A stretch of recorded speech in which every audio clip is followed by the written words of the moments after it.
So I read the story of a guy who said, when I was a child, I used to pray every night for a new bicycle. Oh, God, give me a new bike, give me a new bike, give me a new bike. And then he said, when I didn't get it, I realized, that's not God, how God in his wisdom works. So he said, I went out and stole a bike, and then I asked Jesus to forgive me. And okay, right? Well, all right. Sometimes that's how we think it is. And it is obviously a funny story, but it is intended to, it actually reveals a little bit about how we tend to approach problems and needs in our life in this world. We have that mindset of what that guy is like, I'm really on my own, right? If I have a need, I just got to figure it out myself. If something's wrong in your life, it's up to you. And so we kind of live with this, I got to figure this all out. If it's to be, it's up to me. And this is the kind of mindset that we bring into the world that we live in. When problems and situations come up where we don't have what we need, it's like, it's up to me. It's why we're so stressed and overstressed, and why we live with so much anxiety is because we actually believe this stuff. We believe all these things. One of the most extreme examples of this I ever heard of was this guy. So if you know history really well, you may recognize his face or his name. His name is G. Gordon Liddy. G. Gordon Liddy was the mastermind behind the Watergate scandal that took down Nixon in the 70s. So you have to know your history to recognize his name or his face. Well, he came out of prison. He went to prison for 42 months. I think it was 42 months. When he came out of prison, here's what he said. I have found within myself all I need and all I shall ever need. I am a man of great faith. But my faith is in G. Gordon Liddy. I have never failed me. You literally just walked out of prison after being in prison. And yet your confidence is 100% in yourself. But before we cast stones too much at G. Gordon Liddy at the ridiculousness of the sentence, I want you to think about your own life. Not G. Gordon Liddy, but think about your own life. And you don't have to respond out loud, but in your own mind, think about this. Did you walk in here this morning with any needs in your life? Do you have any needs? Some of you, the most pressing need in your life right now is a financial need. You just had some unexpected expense come up recently, and you are in need. Some of you, it's a relational need. Things are not going the way that you want them to go, and they're really struggling, and you feel that need today. Some of you, there's an emotional need, some pain from your past that you just can't seem to get over, and you struggle, and you just go nowhere with it. For others, and there are so many different needs that people are represented by the people in this room. So here's my question to you. What I've observed so many times with Christians when it comes to needs, and I see this in myself, is we don't even ask God to help us with our needs. So have you asked God and talked to him about the need that you have in your life? Many times, even when Christians do ask, they don't actually expect him to do anything. So with the need in your life that you're thinking about, do you actually have any expectation that God himself in his great love for you is going to do something? And then what happens, of course, is that we don't really wait for him to show up and do anything, and then we pray a little sometimes and then just move on and think that it's all up to us, or else we get discouraged and we let it go. Despite the amazing promises that God has made to us about this very subject. If you've been here at all over the last few weeks of teaching, we've been showing you again and again what Jesus promised, what he promised to be in our lives. He promised to be our shepherd. And he said this, the Bible says this, the Lord is my shepherd, and look at the promise, I have all that I need. That's his offer to you. It is a repeated offer again and again and again in the Bible that if you will change the relationship you have with God, he will give you all you need. All you need. Not all you want, but all you need. And so if you sit here today and you feel like I don't have what I need, and you actually don't have a lot of hope about it turning around, then something is off in that relationship. Now the problem with the relationship, of course, if he's the shepherd, that makes us sheep, right? Right. And we don't like that. Why did God make it so that that's the relationship? Why couldn't it say, the Lord is my shepherd, and you guys are all sharks, right? He could have made us sharks. So it's like, yeah, well, shark don't need nothing, right? Shark wants it, shark takes it. Instead, he said, no, we're sheep. We're sheep. And if you know about sheep have constant needs. Sheep need a shepherd to protect them from wolves and enemies, from thieves. Sheep need someone to bring them to a place where they can feed. Because if you leave a sheep in the same spot, it'll just eat all the grass and start eating the ground. If Sheep need to be led to peaceful, calm areas. Because if you lead a sheep to water that's moving too fast, they're too scared, and so they won't even drink from it. They have to have constant caretaking. And Jesus says, this is the role I'll play for you if you let me. I'll be the one to guide you and protect you and take care of you. So the question that comes up is, why did he make us as sheep? He could have made us as sharks. So years and years ago, I read this book. It wasn't all that good, but there was a part of it that changed my life. Here's what the author said. Why did God create us with needs? Have you ever stopped for a second to think about that? Why did he make you so you and I have needs? We have needs. He said this, without needs, we cannot experience love. We cannot know when we are being loved. So I may say that I love this clicker, right, in my hands, but the reality is this clicker doesn't care. Right? It doesn't care at all. It has no needs. So it cannot perceive love. Needs give us the capacity to feel loved. So we know and experience love when our needs are met. That's why God made you and I with needs. So that we could bring our needs to him, and in this new relationship with him, when he meets our needs, we feel loved. Now, some of you know what that's like, and some of you don't.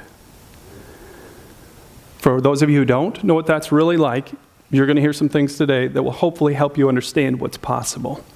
So we're in this series, and it's called This Is My Year, and I want to talk about this. What do we do when we need God to provide? When we need it? I want to ask you to open your program, and inside, grab your notes. You can take your notes out and grab a pen, something to write down. Welcome to those, of course, who are watching online. Oh, so glad to hear. Love the comment got this week from the person watching. Thank you so much. We'd love to hear about that. If you ever want our notes, they're always on our website at penuelchurchlife.com for those of you who are watching on our YouTube channel. So you can always download those. So let's jump right into this. I'm only going to talk about a couple of things today. The first thing is, if you want to experience God meeting your needs, the number one thing you have to understand is that you have to learn how to remain in him, which is a phrase I just want you to write down right now. Some of you know a little bit about that. Some of you have never heard that phrase before. So let me show you what that means. Take a look at this amazing promise in John chapter 15, verse 7. Some of you have never seen this promise in the Bible before. Look at what Jesus said. Ask whatever you wish, and it will be done for you. Okay, right? Doesn't that sound amazing? Sounds amazing. Ask whatever you wish, and it'll be done for you. Some of you are like, well, that sounds too good to be true. I mean, like when I was a kid, this is what a wish book looked like. In 1978, I was 8 years old, and I had that in my hands because Mom and Dad would get this every year at Christmas time, and they'd say, circle what you want, give us ideas. And of course, as a little boy, 8 years old, I'm circling everything in the wish book. Like, that looks great. I'm sure I circled that Star Wars Land Rover. I didn't get it. But I'm not angry, right? So you just never knew what you were getting. It's not that they were rich, but they wanted lots of options, so you were surprised on Christmas morning. So it's like, here's Jesus. Jesus says, hey, ask whatever you wish, and it'll be given to you. It's like, but you see the 3 dots before the word ask? That always means that there's a part of the verse before that. So oftentimes when I'm teaching, I will do that so I can show you just what I want you to see. But let's back up and show you the rest of the verse. Here's what Jesus actually said. If you remain in me and my words remain in you, then ask whatever you wish and it'll be done for you. That's what he actually said. He said, I want you to learn how to remain in me and then let my words remain in you. And if you do that, it's a conditional promise. In other words, you do this and I will do this. You do this and I will do. If you remain in him and let his words remain in you, then you'll get that promise. So if you don't, then you won't. That's what that means. If you don't, then you won't. So here's what this means. If you ever read John chapter 15, matter of fact, if you want to write this down on the side of your notes somewhere, read John chapter 15, verses 1 through 15. John 15, 1 through 15. They are some of the most important verses in the New Testament. And here's what Jesus said. He said, and it's verses I've quoted many times. He said, I'm the vine and you're a branch. And he meant a grapevine and grape branches. And he said, so here's how he started. I'm the vine, you're the branch. And now, obviously, if I walk up to that branch right there, and I take a knife and I cut that off, so there will still be a remnant of life, right? But it'll start to die, and it'll never look like that again, and it'll never be as fruitful, ever. The only way those branches look like that is if they remain connected to the vine. That's what Jesus said. I'm the vine, you're the branch. You want real life? You know, we're all alive, but we're not all experiencing life like God intended us to have, which is full of joy, peace that cannot be described, self-control. Am I describing Americans right now? Not too many I know. Because he said that kind of stuff comes from me. He said, I'm the vine, you're the branch, and if you remain in me, then you will have life poured into you. Matter of fact, in these verses, he says it again and again. You'll see it yourself. If you read John 15, he says it over and over. It's the only place I'm aware of where Jesus repeated himself so many times because he was really trying to drive this point home. You have to learn, if you want real life in this world, you got to remain in me. Jesus says, remain in me, remain in me, remain in me. So on your notes, here's what it means.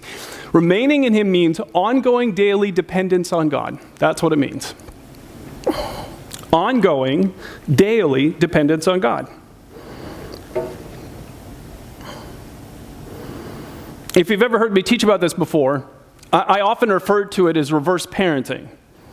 So in normal parenting relationships, right, you have a baby, the baby grows up, and then eventually they become independent. That's the goal, right? You don't want them living in your basement when they're 42. You want them out on their own, paying their own bills, right? And they live without you, and they are successful in this world without you. That's what you want. That's normal parenting. It's a struggle in America right now, but it is what the goal is that they grow from dependence to complete independence. Spiritually, it's reverse parenting. You want to know what God's plan is for your life? He wants to invite you into his world where, as you grow spiritually, you and I become more dependent on God, not less. More dependent. And we just remain connected to him because we know that in every situation we need him. Now, why in the world would God... Some of you look at that and you're like, that's stupid. Why would God want that? Well, because when you choose to depend on him more and remain in him more, then by trusting him, you get these things. You get to experience supernatural power at work in your life, his supernatural activity in your life, healing in wounded parts of you. You get supernatural joy and peace and love. And I don't know if there's anything on that list you want, but there's a lot on that list I want. And he says, this is what comes when you are depending on him. When you depend on him, you bring your needs to him, you depend on him, then you get to experience him. So let me show you an example of what this... let me first explain how I do this. So in my life, there are two things. I've talked about them a lot in this series. The first thing is every morning, set your alarm 15 minutes earlier than you need to. Get up and spend time with him. So on the back counter, we have some notebooks. They're free, and inside the cover is this, but right next to it is this sheet, and it's, for some of you just beginning your spiritual journey, this is how to do this. So it's like, okay, the Bible's a big book. Where do I start? What should I be doing? And so this will explain how to read your Bible so you get something out of it. And then on the back is how to pray, a simple little formula to follow. This is how to pray and then some tips that I've learned over the years, because I've been doing this since I was 14 years old.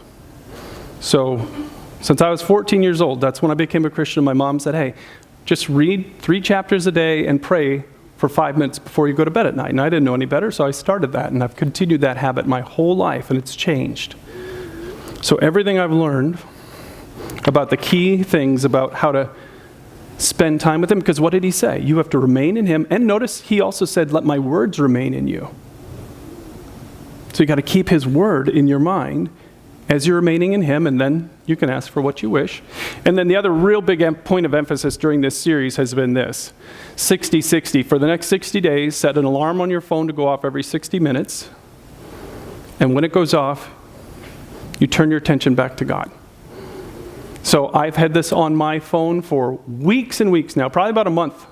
When it goes off, I can't even tell you how many times God is completely lost from my mind because my job is intense and there's so much demands and I'm constantly working, and all of a sudden the alarm goes off and I'm like, it goes off on my wristwatch or on my phone, and I'm like, oh yeah, God. Oh yeah, you're there. Oh yeah, you want me to remain in you. You want me to do this job with you. And I turn my attention back to him, and it doesn't have to be long. It's usually just a whispered prayer or push back from my desk and say, hey, this is your life. Is there anything you want me to do for you right now? Or I may say, I need your help with this project, or I'm just glad that you're with me. It doesn't have to be long, but the point is that you're directing your attention back to him, because what did he say? Remain in me.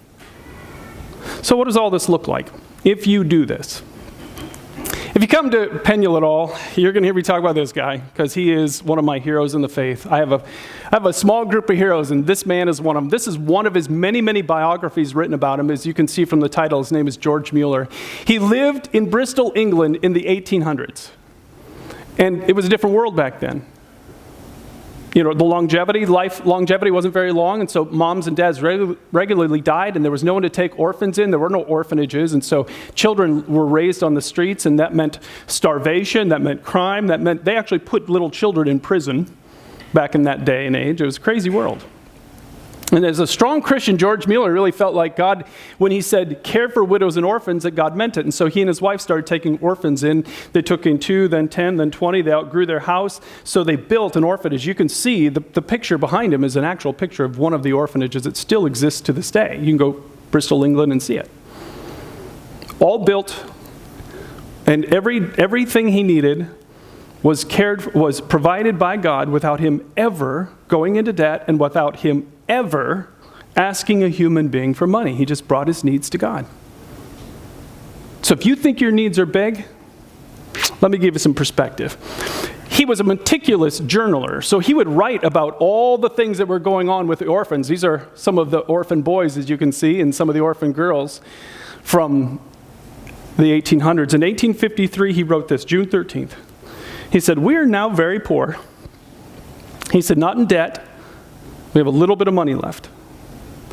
But we need to buy flour, and we generally buy 10 sacks of flour at a time. Not the little sacks, like 10 sacks of flour. On top of that, we need to buy 4,200 pounds of oatmeal. I mean, imagine if you were paying for 300 children and everything that went with them every single day, and you were responsible. He said, we have to buy 400 pounds of soap. 400 pounds of soap. He said there are all kinds of little repairs going on in the orphanage right now, and I have to pay the workmen for that. On top of that, we have our normal, regular, weekly expenses, which are about $280 a week in 1853. It was the equivalent of $11,000 a week.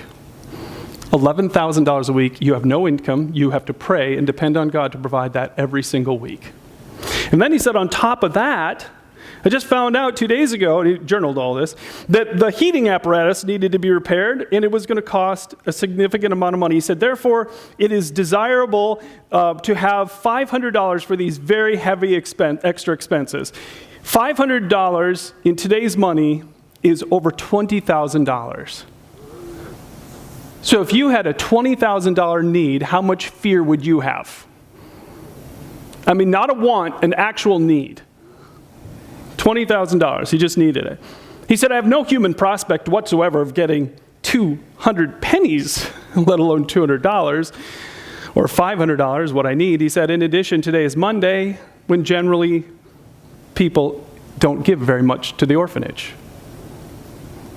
He said, so I was walking through the orphan house this morning and praying as I went, and I told the Lord in prayer that on this day, even though it was Monday, he could send me as much as he wanted. Later that morning, I received a gift of $1,500. And again, this is how it happened. People just randomly sent money for the Lord's service. Do you know what $1,500 in today's money equals? $58,000. So when was the last time someone just randomly sent you a check for $58,000 when you were in tremendous need? He said, the joy which I had cannot be described. I walked up and down in my room for a long time, tears of joy and gratitude to the Lord just pouring down my cheeks, praising God for his goodness and surrendering myself anew to him with all my heart. I scarcely ever felt more kindness of the Lord helping me. Yeah, and here, remember the thing we said at the beginning? Why do you have needs? You have needs because needs give you the capacity to feel loved. And you know and experience the love of God when he meets your needs. Some of you are way past the true-false part of the Christian faith, where true or false, does God love me? True, he loves me.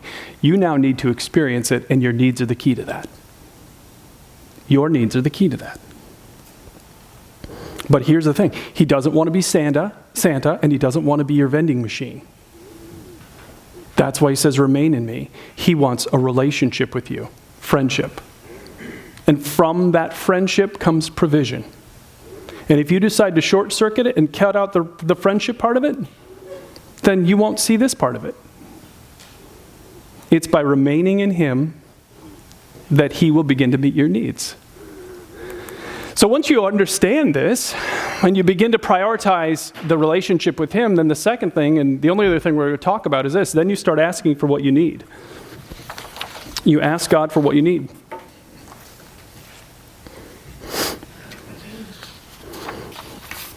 I love this verse. Jesus, again, let's go back to Jesus. He said, which one of you, if his son asks him for bread, will give him a stone, or if he asks for a fish, will give him a serpent? I mean, if you have a hungry child, put yourself in the situation of so many parents around the world, because there are plenty of places around the globe where they literally have no food today. There are millions of people who woke up around the globe today who have no food, and they won't have any. And their child comes to them and says, I'm hungry. And let's say that you had a little bit. Would you A, eat it, or B, give it to your child, right? You know what you do. As good parents, you would give it to them, and you would never give them a rock, and you would never give them a live serpent, something that could hurt them. You'd never do that. And then Jesus makes his point. He says, if you then, though who are evil, know how to give good gifts to your children, how much more will your Father who's in heaven give good gifts, good things to those who ask him? Now, there's a couple parts of this verse that can really throw people. The first one is that word evil right there. Some people are like, did Jesus just call me evil? And again, we struggle with that phrase because we look in our world and there are real evil people in this world, aren't there? They do horrific things. And we don't want to think of ourselves that way because we compare ourselves down. Compared to that person who just did that, no, I'm not evil. And Jesus isn't saying compare down. Jesus is saying compare up. This God that we have come to worship today is a being of pure light and pure love. He is love. And to be with him, we have to be like him. Holy and perfectly loving. Now, how close are you to that? See, when we compare down, we can see people who are more evil than us. When we compare up, we see, oh my goodness, the gap is enormous. That's why he says that. It's just self-awareness. It's like the gap between this pure and holy God and me is enormous. That's why we need Jesus. But then he also says this, you know what this Father loves doing? He loves to give good things. Do you picture God that way? Is that your image of God? That he just loves giving you good things. Is that your image of God today? That he just loves giving you good things and giving good things especially to those who ask him. Because Jesus said this is what it's like. And obviously what he's appealing to is the caring nature of our God. And this is, this became really clear to me, those verses several years ago. My kids are all grown and gone. I've talked about this several times in the last year. The 2 times I am the happiest when it comes to anything related to my children are when my kids are doing well. Number 1, when my kid gets a promotion, when life is going good and the relationship, there is just a happiness there that I don't get practically anywhere else. And then the other time I'm happy is when my kids are coming. My kids live in Texas, Colorado, Nebraska, Minnesota, Iowa. They are all over the place. So time with them is rare. But, my wife can tell you, what it's like is time gets closer and I'm going to be with them, the joy that I have, and then the sadness I feel when they are going to be leaving. It's like, oh.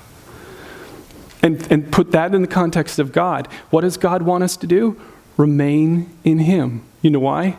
Because that's how he looks at you. Every minute with you is his favorite minute of the day. Because he just loves you and loves being with you. Now, some of you, this is a hard concept to get, and some of you actually reject this. I was reading something by an author and pastor named Rick Warren. He said this. He said, you need to understand this about God. He said, God never holds a grudge, ever. And aren't you glad for that? But he said, some of you really struggle with this. You think that something you did a long time ago, you believe that God is getting even with you now. That's what you believe about this God. Anything bad that happens, you think God is getting even with me. But the Bible repeatedly says God doesn't carry a grudge. He's not getting even with you. One of the core concepts you have to lock in your mind or else this won't work is this. God's not mad at you. God is mad about you. You have to swap the first one out for the second. That he isn't mad at you. He is mad about you. That every moment he gets with you is the best moment of his day. Because he loves you more than any man or woman on earth could ever love you. He just loves you. That's why he wants you to remain in him, and that's why he loves it when you bring your needs to him. Because he wants you to experience his love as he meets your needs. Because he's not mad at you, he's mad about you. So think about your needs. Again, think about it. For some of you, these are pressing. You walked in here worried or scared or anxious about some situation in your life, and you really need God to do something.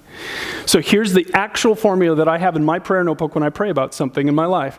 I start with this, and this is on your notes, these words. I always start with, I can't.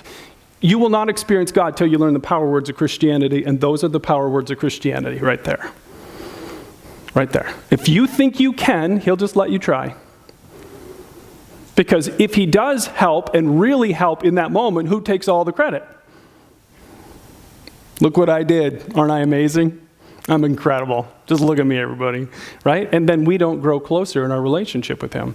So until you get to the point where you say, I can't, then he won't.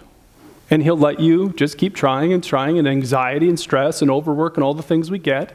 But once you get to that point where you get to the words, I can't, then you turn to this God who can. He's powerful. And what did Jesus say? Oh, he just loves you. And he loves to give good gifts to you.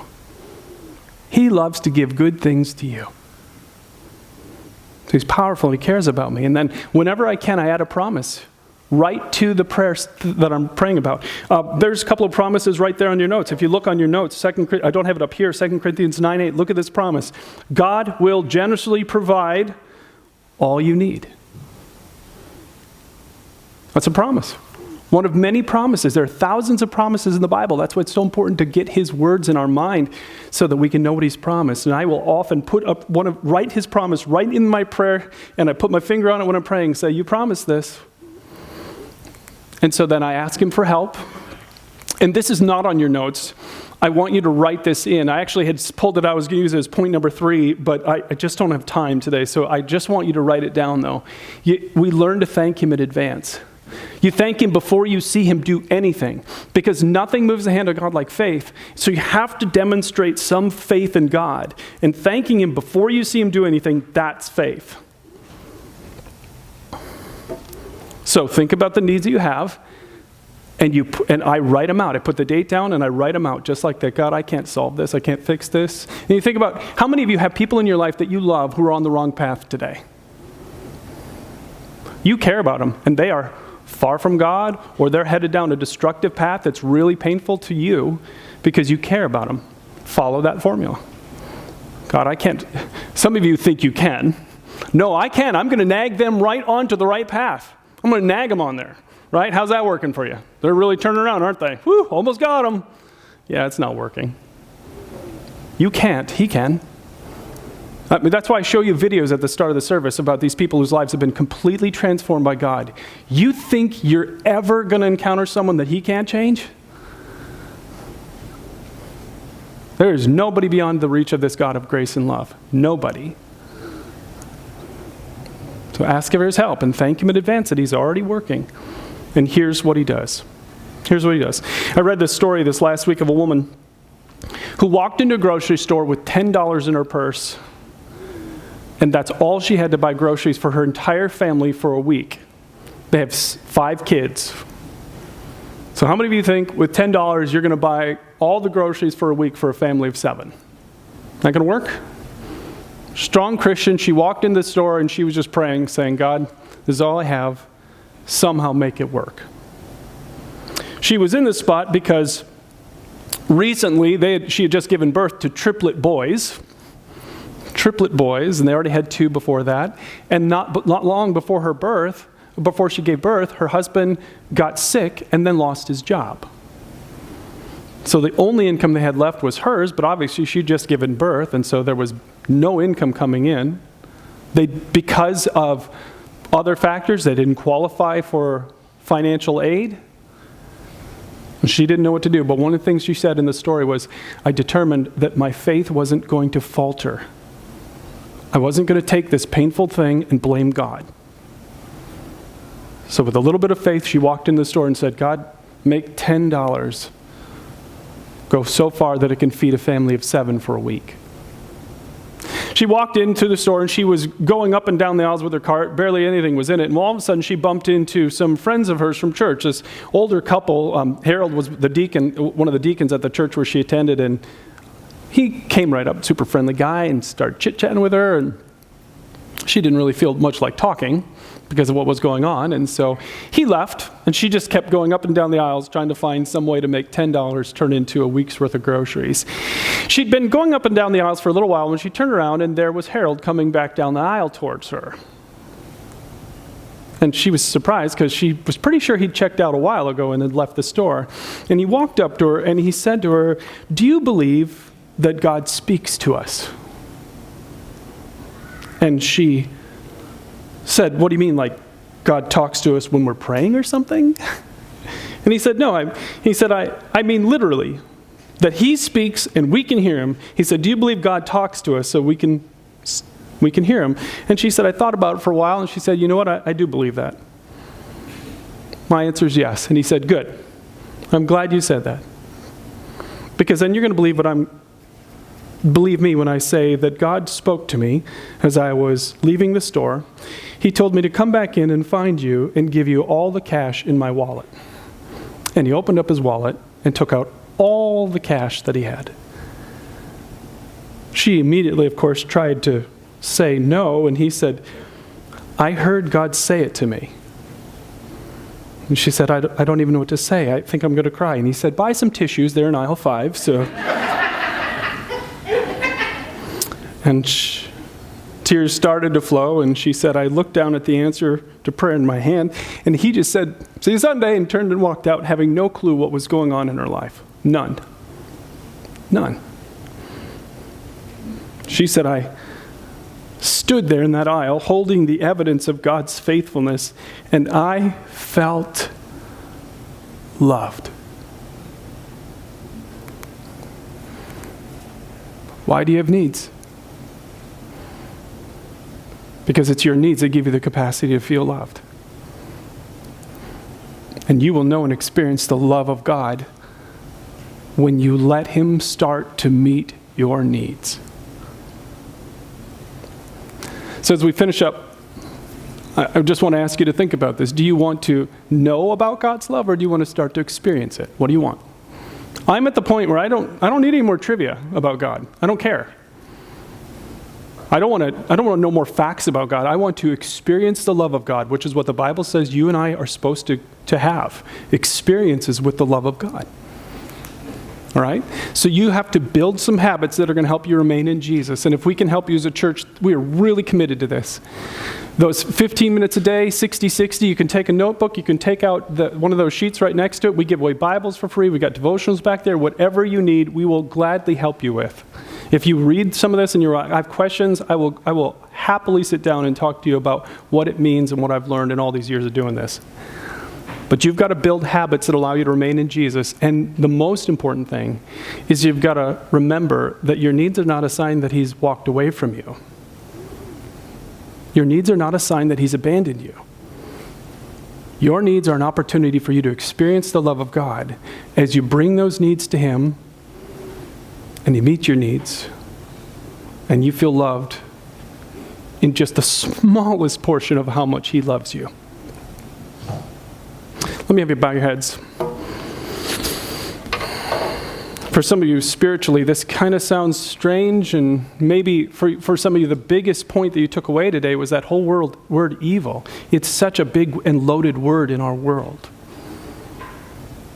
But Jesus meant that there is a real difference between us and God the Father. It is significant. You and I aren't just, really, really close to him in the way that we behave and think. The gap is enormous. He is pure love. We've never imagined it. We've never been close to it. We can be loving. He is love. And the reason, and that's why we need Jesus. Because that gap exists, the Father sent his Son into the world, and Jesus came willingly and laid down on a cross of wood and died to pay for what we've done. He paid with his death on the cross, and any human being who will put their trust in Jesus can be completely forgiven. He is not mad at you. He's mad about you and wants you in his family. He wants real relationship with you. And if you want that, you can ask for it this morning. You can just say, Jesus, I'm putting my trust in you. I need you. There are things I've done in my life that I know are wrong. And I heard that you died on that cross for me, so please forgive me. Please give me a relationship with you today. I want to know you and know your love. In Jesus' name, amen. Now, as we finish up, can I ask you all to grab this little card in your program? Even if you're a regular attender, I just ask you to do it every week. Just put your name down. But maybe you made a decision today to ask for his gift of forgiveness or renew your commitment to him. We'd love to hear about that. Just check the box, let us know. Or maybe you have something big that you want us to pray about. Some of you came in carrying some really heavy needs, but we have a team of people that will pray for you. If you want to, let us know about it. If you're uncomfortable putting down what the need is, you can just write unspoken, and we will know just to pray for the need in your life. So you don't have to tell us. God knows exactly what it is, and we'll just pray for you. So this is how you communicate with us as a church. Just take a minute and fill it out and put it in one of the offering boxes back on the back wall where you came in. Thanks, everybody, for coming. Hope you have a wonderful week, and we'll see you next week.